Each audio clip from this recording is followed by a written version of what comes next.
Sports Beat is brought to you by Ken Garth. We hear you.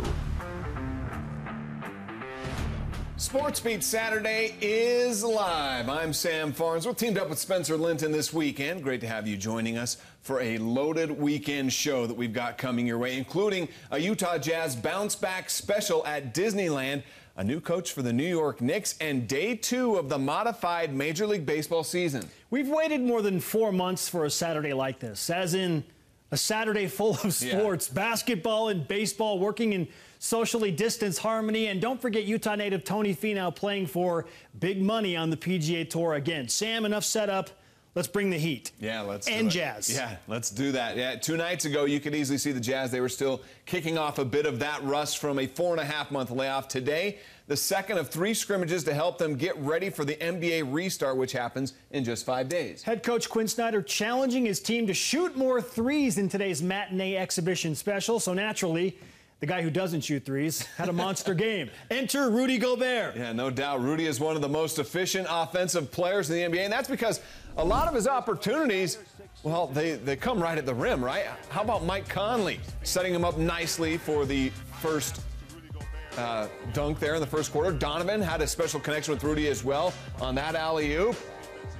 Then on defense, you know, when he's playing well at one end, it translates to the other end, blocks the ball, and then back it goes the other way.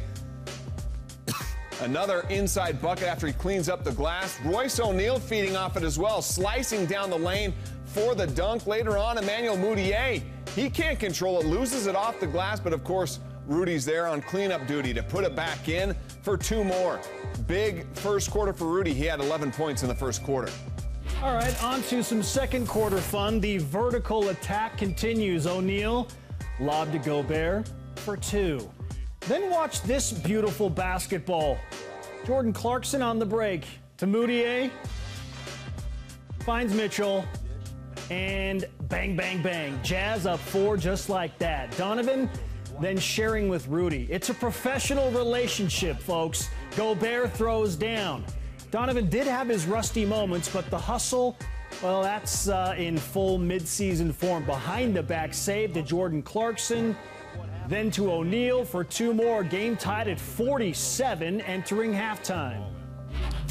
All right, in the second half, you know, Donovan doesn't find that, or he does find that touch from downtown once again, catch and shoot in transition. But do you remember how that whole Donovan and Rudy drama went in the offseason? Yeah, I don't remember either.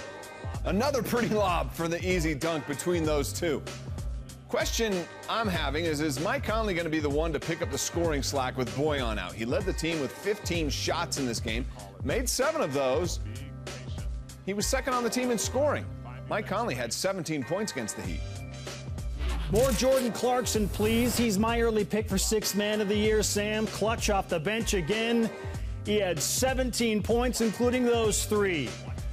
George Niang also effective off the bench, channeling his inner Clarkson. Big-time fourth quarter shots from distance. How about George? The Jazz hold out the Heat 101-99. What a difference a few days can make, especially when your stars rediscover some of that chemistry.